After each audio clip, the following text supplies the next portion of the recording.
נדבר הנביא כך, וישכם ישוע בבוקר, ויסעו מהשיטים, ויבואו עד הירדן, הוא וכל בני ישראל, וילינו שם, טרם יעבורו.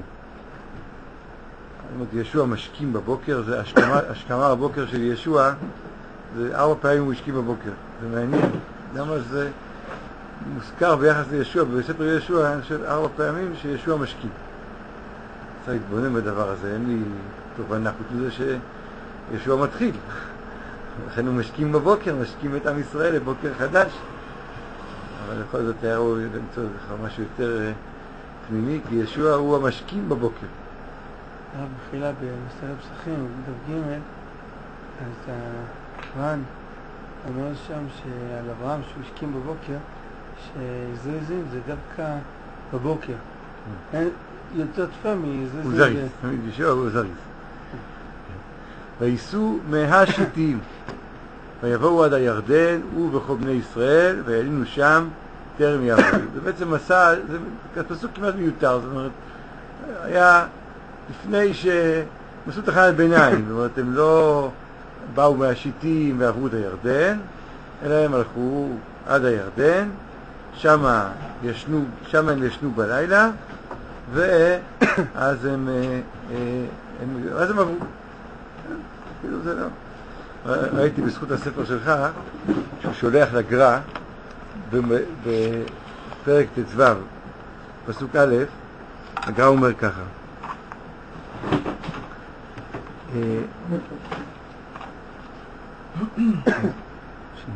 ולא נכתבו פרשת מסעי, רק מ"א מסעות. זאת אומרת, פרשת מסעי יש רק מ"א מסעות, אגב שהיו מ"ב כידוע, נכתבה חניה תחתיה, ומסע מ"ב נכתבה בישוע, ויסעו מהשיטים, ושם לא נכתבה חניה, והיינו שם טרם יעברו. זה לא סתם הליכת סרק, סיפור, בדרך מספרי מעשיות, שהם לא עברו מיד מהשיטים עד הירדן. הלכו מהירדן, הם הלכו מהשיטים וחנו ליד הירדן. אלא זאת בעצם השלמת מ"ב המסעות. ידוע, זה כנגד שם מ"ב וכולי. הגר"א רומז לזה, כידוע, יש פה פעולה של השלמת מסע בני ישראל מהמדבר לארץ ישראל, שמשה לא עשה. שרק ישוע יכל לעשות את זה. משה נעצר בשיטים ולא עשה את המסע האחרון. וישוע עשה את המסע האחרון מהמדבר לארץ ישראל, ומתוך כך הוא מחכה אל המעבר. מה באמת, מדוע המסע הזה, מדוע משה לא עשה מסע זה? משה לא השלים מבית מסעות, וציפה רק מסע האחרון, הוא חיכה לישוע. כיוון שהגר"א רומז פה לקשר לשם השם, ודאי שכל מסע הוא מכוון לאיזושהי השלמה של הערת האמת האלוקית, הערת האמת האלוקית. כי בכל משה חסר את המסע האחרון, שישוע הוא זה שמשלים אותו. הפסוק פה אומר, הוא בעצם, יש פה רמז, וייסעו מהשיטים. ייסעו משיטים, נכון? מהשיטים הידועים. אותם שיטים שמכירים אותם מהתורה, וייסעו מהשיטים.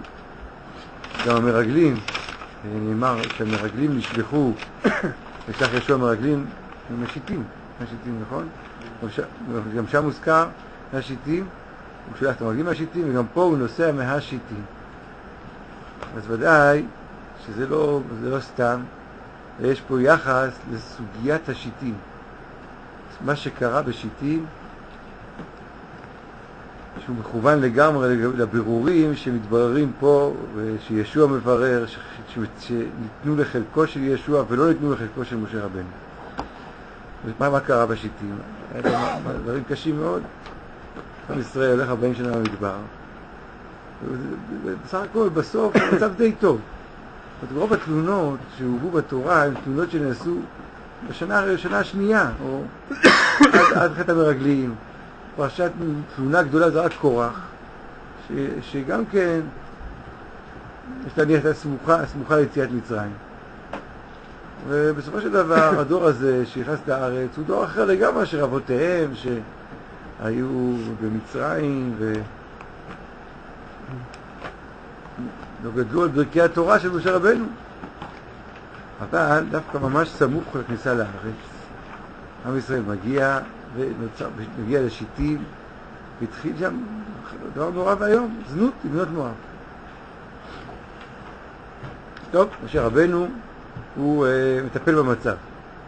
הוא אומר לו, קח את ראשי העם והוקע אותם להשם נגד השמש. צריך להוקיע אותם, את ראשי העם. ואז עושים משפט שם, ונראה שהמצב הולך להתקן על ידי התורה, על ידי משה רבנו, על ידי הבית דין שלו, על ידי התורה. פתאום קם חצוף אחד, כן, חצוף אחד, והיא מביא את המדיינית, לעיני משה, לעיני כולם, זה מרד בכל הסמכות של משה רבנו. ממש, ערב הכניסה לארץ, אחרי 40 שנות מדבר. מורד בכל הסמכות של משה רבנו על ידי המדיינית. ומה משה עושה? והם הבוחרים בתחור המועד. זה כמו איזה משבר כזה שלא יודעים מה לעשות. אין תשובה. יש פה בעיה, יש פה סוג של התפרקות הסמכות. אין, הסמכות של משה התפרקה. עד שקם פנחס, ועכשיו מה שעשה. איך זה? מה קרה פה? מה קורה דווקא פה? למה משה הוא לא עונה את התשובה? איך זה דווקא לפני כניסה לארץ, אחרי 40 שנות טהרה כזאת של תורה, יש נפילה כזאת בזנות, שזה משהו שפל, וזה נראה כאילו שזה משהו עקרוני, כי עובדה שלוקח את זה איזה נשיא, לא איזה סתם שבבניקים, שהם ירודים, אלא יש פה איש מעלה שבא עם המדיינית נגד משה בכזאת חוצפה. יש פה איזה בירור שוודאי מעבר רק לעבירה גאנו. מה שנראה שיש פה טענה שטוענים כנגד משה. אנחנו רוצים להיות נורמליים. מספיק לנו האמת כל הזמן הגדולה. אנחנו מבקשים לחיות. חיים נורמליים. אתה חונק אותנו. אתה צודק, אתה קדוש, אתה גדול. אנחנו מבקשים חיים. מה רע בהם, הבנות האלו? מה אנחנו צריכים כל הזמן להיות... למנוע מאיתנו את החיים. לפי זה, כן. בעצם זה לא, זה התרסה במובן מסוים, נגד כל המושג האמת שמשה מביא. אתה מביא אמת גדולה, נפלאה. אתה עושק מאיתנו דבר. לא, כן, זה האידיאל שלי. החיים, היא באה עם החיים, מה רע לך בזה? מה רע לך בזה שאנחנו רוצים לחיות? כן. מה יש לך נגדנו? כל מה זה החיים האלה? חיים. מות החיים, מה זה חיים? חיים טבעיים, חיים יש פה בנות נחמדות. עם אחר, מה אתה סוגר אותנו? הם מכובדות, הם בסדר, הם לא... איבדת כזבי, היא הייתה מכובדת מאוד. עכשיו, אז לפי זה יוצא שהמשבר הזה הוא שייך לפתחה של ארץ ישראל. הוא באמת שייך שהתעורר פה תביעת חיים, תביעת נורמליות כביכול, שלא הייתה בהוויה המדברית, שמשה כאילו אין לו מענה, זה לא השפה שלו בכלל, מה הם רוצים כאילו, מה הם רוצים? זה לא השפה של משה בכלל, זה לא בירור שייך לו. כן, אז בדבר מאוד מעניין, כי הרי נכנס בא אליו, אומר לו, קריין, דיגרת לי אב פרפנקה. השתכחה ממנו ההלכה, ואתה, קריין, בעצם מי נותן את התשובה? לא התורה נותן את התשובה. החיים נותנים את התשובה, נכון? פנחס הוא גם חי. זה בני חי. זה חיים זה? החיים טובים שתמות. זה הפך החיים. והתשובה היא לא בכלל לימודית, היא לא באה ממקום של חובה. עכשיו, אין לי תשובה, החיים ייתנו את התשובה. פנחס הוא דמות, למה הוא עשה את זה? אם אין חיוב, אין חיוב, נכון? לא חייבים לעשות את זה. אז למה הוא עשה את זה? אז כמו ששאלו את החפץ חיים, איפה זה כתוב, נכון? והוא אמר, כאן זה כתוב, נכון? הלב שלי זה כתוב. זאת אומרת, יש פה בעצם הופעה של אמירה שהיא לא אמירה של אמת, היא אמירה קיומית של חיים. שמה מדברים? קדושה. זאת אומרת, הסוגיה היא לא אמת מול חיים. זה מה שפנחס בעצם מייצג. הסוגיה היא חיים מול חיים. אני תובע את עלבון החיים, החיים הקדושים. אז לפי זה יוצא, היה מאוד מאוד מעניין. וכאילו כל הספר הזה בעצם, ספר במדבר הוא כזה, כאילו, גם מי שרוצים להקריב את הפסח שני, וגם בבנות צלופחד, וכאילו, כל הסוגיות האלה מתבררות שזה לא משה רבנו מברר אותם, אלא מתגלגלת אליהם, ובטענה כאילו, פה למה אני גרע, וגם אותו דבר בנחלות, מה אנחנו לא נהיה, כאילו... פה זה חריף, זה משבר. כאילו לאמת אין תשובה, זה לא השפה שלה. בשפת האמת אי אפשר לפרק את הטענה, שהיא טענה של שטות. היא לא צומחת מהחוכמה, שיטים. משהו שלא צומח מהחוכמה, הוא צומח ככה אני מרגיש לי ככה. הסמכות, הרב, זה החיים עצמם. זה בכלל לא, זה חצוף. צריך אדם, משה שונא חוצפה. הקטן חושב שהוא גדול, צריך להנמיך את הקומה מול אור האמת. יש פה איזו חוצפה כזאת, שאין למשה תשובה, משה נדם. הסוגיה בעצם שמתבררת פה, זה היחס בין האמת והחיים. עכשיו, היא מתבררת משני כיוונים. שזה בעצם כניסה לארץ. כניסה לארץ זה ייחוד שהאמת מופיעה כאור החיים עצמם. זאת המשמעות של כניסה לארץ ישראל. לארץ ישראל זה שהאמת האלוקית לא מופיעה כצדק, כיושר, רק כצדק, רק כיושר נבדל שבא אל האדם, אלא הוא הולך ושוכן ומתגלה כמעמקים הקיומיים של עצמות החיים. זה המסע האחרון.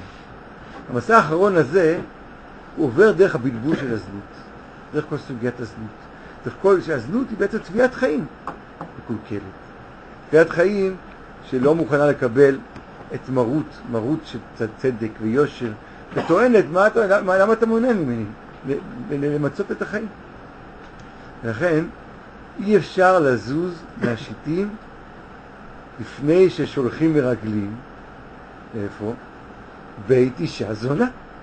מהשיטים, מאותו מקום שנפתחה הסוגיה הזאת, שהיא סוגיה שהיא חייבת להתברר לפני הכניסה לארץ ישראל, עם הכניסה לארץ ישראל. אז הסוגיה הזאת היא הפנחס נשלח, נכון? חז"ל אומרים, הפנחס נשלח בית אישה זונה, לברר את זה. והבירור הוא כפול. הבירור הוא מצד ישראל ומצד כנען. מצד כנען, אז ראינו שבעצם רחב, שהיא האידאה, היא מבטאת את האידאה של החיים, איך שהם נפלו בטומאה נוראה בארץ כנען, היא מתוך מה שהיא ניסתה הכל.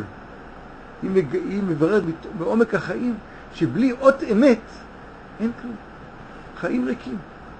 חיים מרגישים שתביעה קיומית עמוקה למילוי של אמת. שבלי האמת אין להם מקום. החיים הם ריקים לגמרי. זה הבירור שמתברר בית אישה זונה. באותה שעה האמת צריכה לברר, נכון?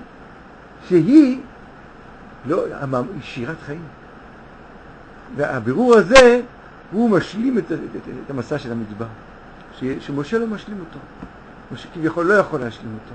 משה שקיבל תורה מן השמיים, שהוא לא צמח מתוך תביעת החיים עצמם, ומתוך הערת האמת, הוא לא יכול להשלים את המסע האחרון, שאותו שידוך, שאותו התאחדות שנקראת על ידי הקדוש ברוך הוא, שהאמת מתגלית, שהחיים מתגלים כמימד של האמת עצמה. המסע האחרון של האמת עצמה. והאמת מתגלית כמעמקים של החיים. והשידוך הזה והבירור הזה הוא בירור הזה של הנסיעה מהשיטים שנעשית רק אחרי שהמרגלים חוזרים מבית אישה זונה. רק אחרי שמתברר כביכול שהחיים עצמם זוקקים את האמת, שבלעדי האמת אז אין להם שום דבר, לא קם רוח באיש. אז האמת עכשיו, האמת שזה המסע של משה, המסע של משה עכשיו נקרא לצעוד את הצעדים האחרונים שלו ולעלות על הירדן להיות מוכן לצאת. טוב. אז וישכם ישוע בבוקר וייסעו 100 שיטים, וייסעו 100 שיטים מיד אחרי המרגלים. מחובר לביאת המרגלים. וייסעו 100 שיטים ויבואו עד הירדן הוא וכל בני ישראל והלינו שם טרם יעבור. זה לא משהו שאפשר בסוף היום לעשות. יש פה מבחינת טכנית, עדיף לעבור. אבל המעבר הירדן אמור להיות מעמד של קידוש השם, כמו מעמד הר סיני שהיה בבוקר, כמו יציאת מצרים שהייתה בבוקר. לכן מלנים שם טרם יעבור. יש להעיר כמה הערות, סתם הערה ראשונה. בקושי הולכים, מה זה? בקושי הולכים. 100 שיטים. בבוקר, על הבוקר הם הולכים. הם עוברים את הירדן. לא, לנים לפני שהם עוברים. כן, שם הבוקר, אתה יודע כמה השיטים עד הירדן, אתה יודע. רציתי רק להעיר משהו אחד, רואים שהם לא פוחדים מכלום. אתה ישן ככה על הגבול, מפחיד קצת, לא חשוב, יותר מזה. גם ביריחו מישנים, לא חשוב, זה לא פוחד. אבל רציתי גם הערה אחרת. הערה אחרת, זו אולי הערה שייכת להמשך. הערה אחרת היא שהשוטרים אמרו לישוע שעוד 3 ימים, או השוטרים אמרו לעם, תכינו לכם צדה לדרך, כי עוד 3 ימים תוכלו לעבור את הירדן. האם הם הלכו בסוף 3 ימים? לא, הם הלכו כבר ביום השלישי. כי כתוב בפסוק ב' ואם יקצה 3 ימים. אז אם הם הלכו מקצה 3 ימים, אז למה, אז זה בעצם היה רק יומיים להכין צדה לדרך, לא 3 ימים. אז שמע אמר להם, אם הצורך ב3 ימים הם בשביל הצד הפרקטי, אז היה פה משהו לא בסדר.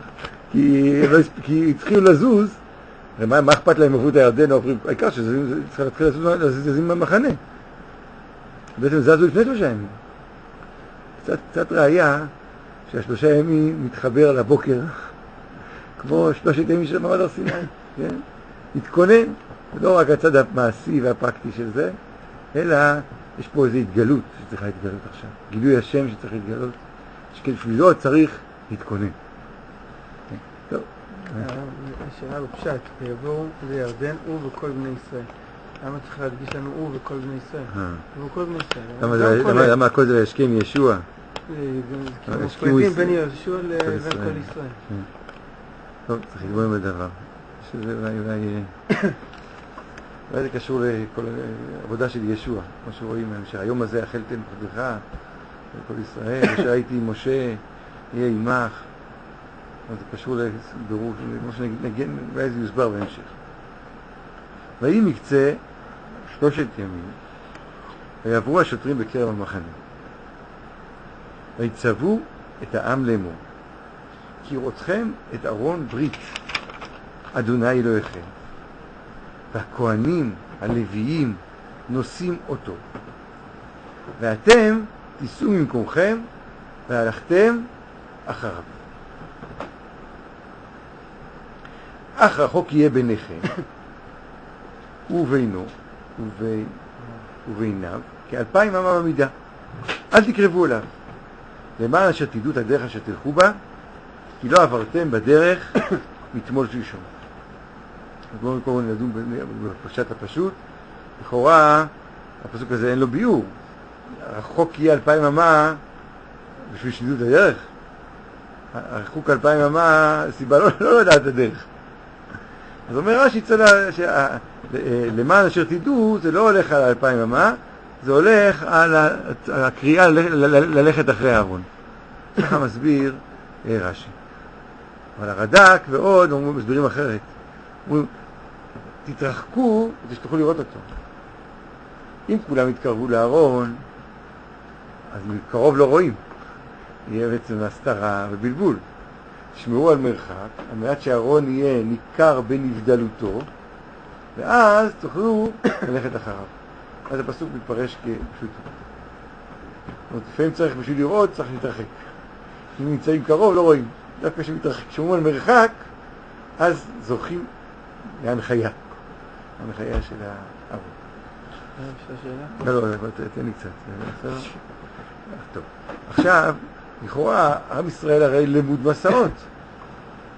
אז מה הצורך פה להדריך וכולי? עם ישראל נסע במדבר 40 שנה כמחנה גדול, עם הארון, עם המשכן, זה לא משהו חדש. מה הצורך פה להעיר את ההערות האלו? התשובה היא שיש פה שינוי גדול. שעד עכשיו מי היה? הענן. מי שהלך בראש זה הענן. והארון היה באמצע. אחרי שתי מחנות. וכאן אין ענן. אין יותר. ענן לא. במסע המ"ב. השלמת המ"ב מסעות. ירידה של האור למטה. אין ענן. בעצם מי שמחליף את עמוד הענן שאנחנו הולכים אחריו זה הארון. יש פה האמרה של עמוד הענן בארון. ובכלל, הארון פה תופס מקום מאוד מרכזי. זאת אומרת, הרבה פעמים ארון ברית השם בארץ, הוא לא רק המוביל, הוא גם הנס מיוחס אליו, כמו שנראה בהמשך. הנס מיוחס לארון. בעצם כאילו מה שמתגלג עכשיו זה כבוד הארון. דברים הם ודאי מחוברים למה שלמדנו בפרק א', אנחנו נדגיש את זה עוד יותר, שיש פה מעבר מהנהגה של נס, מהנהגה של איך הוא מתגלה דרך נבואה, דרך גילוי שמייני, לאותו הנהגה של מלכות התורה. שהתורה היא עכשיו עומדת בראש.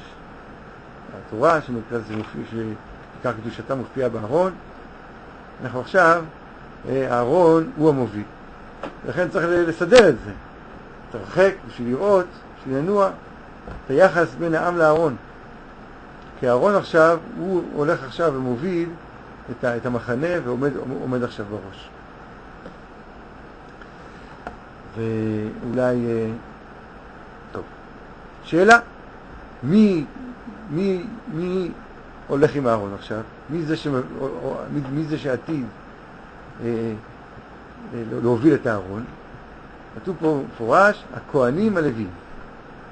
הדברים האלה צריכים עיון, שהרי מי התפקיד שלו לשאת את הארון? כהת, נכון? זה לוויים. הלוויים נושא הארון. ולא הכהנים נושא הארון. פתאום פה אנחנו מוצאים שהכהנים נושא הארון. אז הדבר הזה נחלקו רבותינו הראשונים. הרמב"ם אומר שבאמת מצוות נשיאת הארון היא על ידי הכהנים ולא על ידי הלוויים. אז למה במדבר נשאו את זה הלוויים? זה היה מספיק כהנים. עקרונית, ברגע שנכנסו לארץ, עברה המצווה מהלוויים לכהנים. אז כן, זה תחילת כבר כניסה לארץ, ועכשיו יש פה מעבר שנעשה הארון מהלוויים אל הכהנים. אין פה משהו מיוחד, יש פה רק התחלה של דבר שהולך במשך כל הדורות. אבל פשוט זה נגד גמרא מפורש בסוטה, כמו שהוא יהיה הרמב"ן, כמו שמביא פה רש"י, שזה לא. זה שלוש מקומות, באמת גם אחרי שחסו לארץ נשארה מצווה הלוויים. אלא ששלוש מקומות הכהנים החליפו את הלוויים. פה, ביריחו, בעליית הארון לירושלים. ככה מביא רש"י. למה? למה אם ככה, שאלת השאלה למה פה דווקא כהנים מביאים ולא מביאים? אני חושב שצריך להבין מה ההבדל בין הכהנים והלוויים. הכהנים הם עובדים את העבודה, והלוויים הם משרתים. בפשטות, לעבור ממסע למסע, מה זה? שירות. בעצם הארון צריך להיות שם, תתקדם, צריך להעביר אותו. אז זה עבודה ללוויים, הם משרתים. זה לא עבודה עצמה. זה כן מובן שזה ללוויים. אבל יכול להיות מסע שהוא לא חיטין צא למעבר. הוא עבודה בעצמה. יש פה עבודה. מה העבודה שעומדת לפנינו? שהתורה נכנסת לארץ. זה לא... כן, זאת עבודה. מה שהולך לקרות כאן עכשיו? זה שהתורה שמופיעה בארון הברית הולכת להיכנס לארץ. לשכון בעומק החיים. אז זה כבר משהו, זה לא רק אמצעי לעבור. זה עבודה בעצמה, עבודה בכהנים. יש לפנינו משהו שהוא מסע עצמי, ולא רק מקרי למעבר. ויותר מזה, מותיים, הולך להיות פה נס גדול מאוד. האם הנס הזה נצרך? בשום פנים ואופן לא נצרך. אין קושי לעבור את הירדן. המרגלים עברו את הירדן. אני יודע ש... צלחתי תעלת סואץ. זה היה נקי. הירדן היה יותר גדול מהיום, אבל אפשר לעשות 60 ריבוע אנשים יכולים למנות גשר, ולהוריד אותו ולעבור. ואו מעבורת. זה לא נס נצרך. ברור הדבר שהנס הזה הוא נס שבא, הוא בא להראות שריבונו של עולם נכנס לארץ. שאו שערים ראשיכם. הקדוש ברוך הוא מראה, כאשר הייתי עם משה, אהיה עמך. אני אומר את כל הסוף. כן, ריבונו של עולם נכנס לארץ ישראל. זה לא המדבר פילי פלאות, נכנסנו לארץ, נו, כן. עזבנו את הישיבה, הגענו לחיים, תגיע לישיבה. לא, זה עבודה בכהנים, זה השערים נפתחים, ריבונו של עולם הולך להיכנס לארץ ישראל. זה לימוד מאוד מאוד חשוב לישוע. מאוד מאוד חשוב, ובבירור מאוד מאוד מאוד עמוק וחשוב שחייב, שהולך ומתברר פה עכשיו. המדמי גם אומר את זה, שזה נס שלא נצרך. אין בו צורך בנס הזה. זה שלי. זה פשוט לגמרי, שנס זה מיותר, אין בו צורך מבחינת פרקטית. יש בו אמירה שהיא עמוקה, חשובה ביותר. אז עברנו מסע הכהנים. פסוק ה' ויאמר ישוע לעם, התקדשו, כי מחר יעשה אדוני בקרבכם נפלאות. ויאמר ישוע לכהנים לאמור, עשו את ארון הברית, ועברו לפני העם. ועשו את ארון הברית, וילכו לפני העם. זה דבר שכתוב פה לא סתם, כתוב פה, זה פעם ראשונה שזה קורה, שהארון מוביל, ולא רק נמצא באמצע. והחליף את העמוד הענן.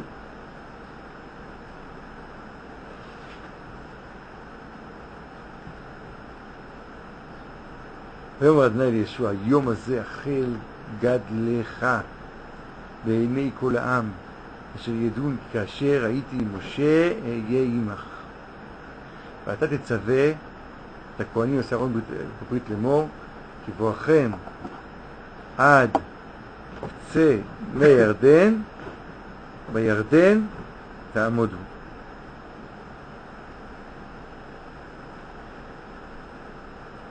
מה זה הדבר הזה, החל גדלך? אחי ישוע מתעניין בגדולתו.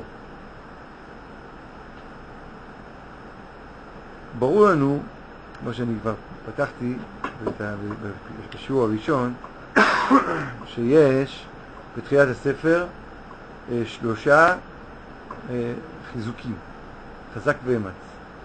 3 חיזוקים, שחיזוק ראשון הוא כנגד, לא לפי הסדר, חיזוק ראשון הוא כנגד ההנהגה של ישוע. ההנהגה של ישוע. נעליים כאלה גדולות, מי הקשיב לו בכלל? הכל התפרק, הכל התפורר. חיזוק שני כנגד האויבים. פחד גדול, בסימן הוראה של כל הכנענים, כן? כל האומות וכו'. חיזוק שלישי זה כנגד התורה. שבעצם עכשיו הולך להופיע מדרגה של עמל תורה. מדרגה שלא בשמיים. שהיא גרמה את כל הבלבול והחושך והספקות וכו'. להבין שיש פה, אין פה משה חלש. אין פה משה גרוע. יש פה גילוי אור חדש של תורה. אז כנגד זה, יש לו, אז אמרנו שזה אור ישר. זאת מה שהשם אומר לישוע. כנגד זה ישוע פוגש את החיזוקים כאור חוזר. מתוך המציאות הוא פוגש את דבר השם. אז החיזוק הראשון היה בנגד ובני ראובן. שזה כנגד ההנהגה. כן? מי יראה את פיך יומת. החיזוק השני הוא המרגלים, שהם מגלים שמה?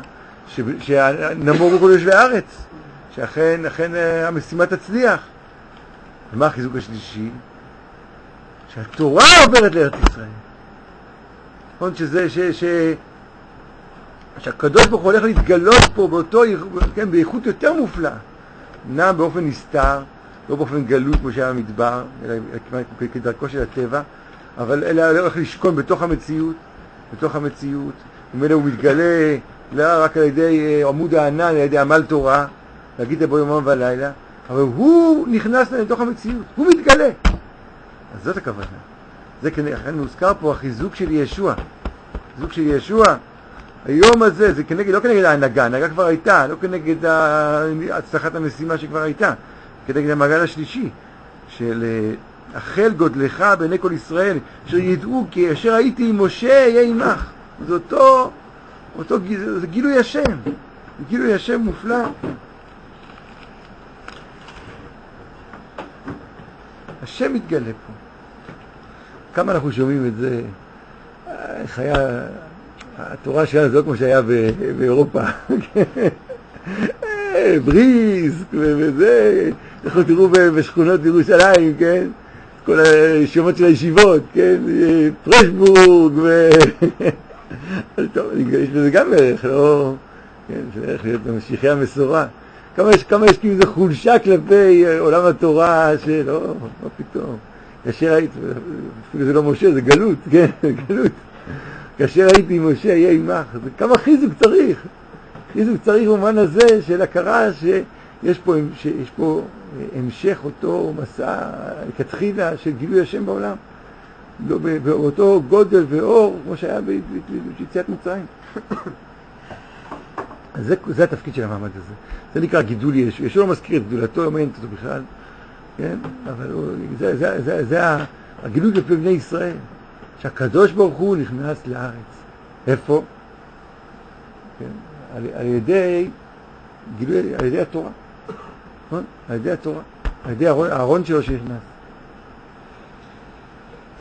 ואם אתם ככה קצת מפקפקים בדרשות שלי, זה דרשן זה, גם דרשה זה נחמד, אבל אני לא חושב ככה, כדרך הדרשנים. אפשר לקרוא את הפסוק הבא. כשהמפרשים אומרים שבאמת הבקיעה, הגודל זה להראות שכמו שמשה עשה את ה... כמו קריאת ים סוף. ואז גם קצת מובן באמת לפני זה את ההתחלה של הוא, וכאילו... של הוא ובני ישראל, הוא וכל בני ישראל. יש ייחודיות לישוע. ישוע, מה שאמרתי לו, כן. שהמטרה לגדל את ישוע. ואז הוא כאילו בעצם בא ובוקע, עוד לא קורה שום דבר. ממש אמר במה שהוא אמר שהנס הוא לא נצרך, הוא רק נצרך בשביל ישוע. לא נצרך מבחינה פרקטית. כן, זהו, הוא נצרך בשביל להגדיל את ישוע. להגדיל את ישוע. ההגדלה באופן הזה, מה שאני הסברתי. זאת כוונתי. ויאמר ישוע בני ישראל, גושו הנה. ושימו את דברי אדוני אלוהיכם. מה זה גושו הנה? שתצאו, תתכנסו. תתכנסו. מה אומר על זה רש"י? רש"י אומר על זה, זה גמרא, חז"ל פליליים, צמצם את כולם בין שני בדי ארון. זה אחד מן המקומות שהחזיק מועד את המרובה. גושו הנה, כל 60 ריבו פלוס זה, ירסו בתור, כמה זה? כמה וחצי כמותו, גושו הנה. 2000 היה המטווח שלו, נמחצו אחד את השני, 2000 בהתחלה. לא, עכשיו היה נס, גושו הנה. מה חזר? זה מדרש פליאה, כן? גושו הנה. אז מה חזר רוצה להגיד? הנושא פה זה אהרון. נכון? גושו הנה. תבינו מה הולך להיות פה, כן? אהרון השם, כל כלל ישראל כביכול עם אהרון השם. אהרון השם הוא הנושא. גילוי השם שבאהרון. זאת המדרגה שעכשיו הולכת לפקוע את הירדן. אחרי בעצם צמצמו לנו, כן? בין שני בתי אהרון, את המרכז של הסוגיה כאן עכשיו. שהשם, לא הענן עכשיו מוביל, כן? אותו גילוי של הענן נעלם. אז איפה גילוי השם? בארון. בתורה. זה לא המצב שלנו, שאין לנו ארון, אין לנו מקדש, אני לא אומר, זה עמל תורה של הישיבות, כן? זה כבר מדרגות, אותו הופעת אור התורה. הופעת אור התורה, כן? הענן מסתלק. והתורה נכנסת לארץ. והיא הולכת למלוך פה עכשיו. זה גושו הנה. זה ריכוז הכל בנקודת המציתית, שמכוחה יש קורא הנס. מלשון גוש. גושו מלשון גוש. כן, בגלל שתתרכזו. לא רומז, זה חוברת שם, הוא מתבדח, משתתף, הוא מתבדח. ויאמר ישוע, בזאת תדעו כי אל חי בקרבכם. והורש יוריש, מה זה בזאת? אז הגמרא אומרת, בזאת, הפשט פשוט הוא שמה במעבר הירדן. זה הפשט הפשוט, הפשט לא יופשט, כן? זה ודאי במעבר הירדן. רש"י הביא דרך אגב, בזאת שהתכנסתי, הצלחתם להתכנס כולכם בתור בדי אהרון, נכון? ככה רש"י מבאר, בדרך דרש של חז"ל. בזאת תדעו כי מה? כי אין חי בקרבכם. זהו, פה נכתב הכל. המשפט הזה, בואו נכתב, אין חי בקרבכם. האמון של עם ישראל שאור השם בקרבם. לא צריך לבקש את הישועה מבחוץ, לא צריך איזה ענן כבוד שינחה אותם, לא צריך ניסים שיבואו זה, אלא מי נושא את כל הגודל? מה המסע המבט, כן? שכל האמת הגדולה, הנושא שלה זה כנסת ישראל. זה ישראל בקרבכם. כאילו לא מעמד הר סיני. כן. מעמד הר סיני כאילו אסור, היה זה מפגש שם, לא, בתחתית ההר. פה אתם הנושאים של האמת עצמה. כנסת ישראל נושאת את האמת האלוקית בעצם החיים שלה. כן, וזה... מה? לא, אותו התקללות של הכל בתורה, באור התורה. זה שהצלחתם. איך כולכם הגעתם לפה? כי זה חד, כי תורה וישראל חד. אחרת לא קורה נס כזה, אם זה לא אחד. בעצם כולכם פה. האמת והחיים בישראל הם אחד. זה שהתורה וישראל אחד, כן, זה מה שאומר גושו הנה. איך תורה וישראל אחד? כי מה זה ישראל? ישראל נושאים את האמת בתוכם. אל חי בקרבכם. האמת חיה, אין חי. זה כל הספר. אל חי בקרבכם, זה ספר ישוע. המשמעות של החיים, של כוחות החיים, של... מה זה כולכם? מה זה כולכם? לא קיבץ את כולם, מחץ את כולם יודע אהרון. ישראל אחד, כולם. רציתי רק להגיד משהו, ככה שמרתי לסוף. אתה רציתי לשאול משהו? יותר בקול. חשבתי להגיד הגובה, שבמעמד השניים היו בתחתית, פה הם בגובה של אהרון. כן, יחד. רק ככה, אולי שכחתי לומר את זה, אולי לא סתם נעלם ממני, את דברי הזוהר, שהיא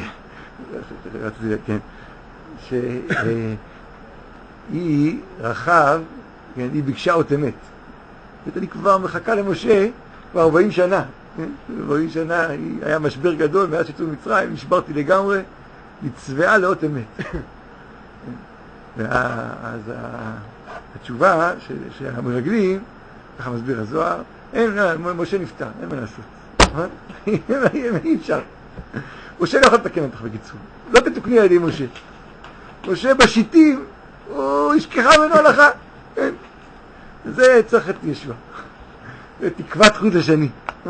תקוות חוט לשני, או זה מידת המלכות, שהיא אותו קו, נכון, תקווה, קו של התעלות שלא בא כהערה של אמת משמיים, תורה מן השמיים, אלא כקו פנימי שחודר בעומק כל התופעות כולם ומעלה אותם. ישוע הוא זה שנבחר, נכון, תקוות חוט השני, ליצור את הזיווג הפנימי הזה, שהוא נושא את רחב, נכון? הוא נושא את רחב, הוא מחיה אותה. הוא מחיה אותה ומחבר בין אור התורה לאור החיים, נכון? לאור החיים, שבעצם הגושואנה הזה, נכון? ומגלה את הגילוי המופלא הזה של בדי אהרון, מעמד תורה. נעמוד פה, עכשיו אני צריך להגיע לחתונה. מצטער.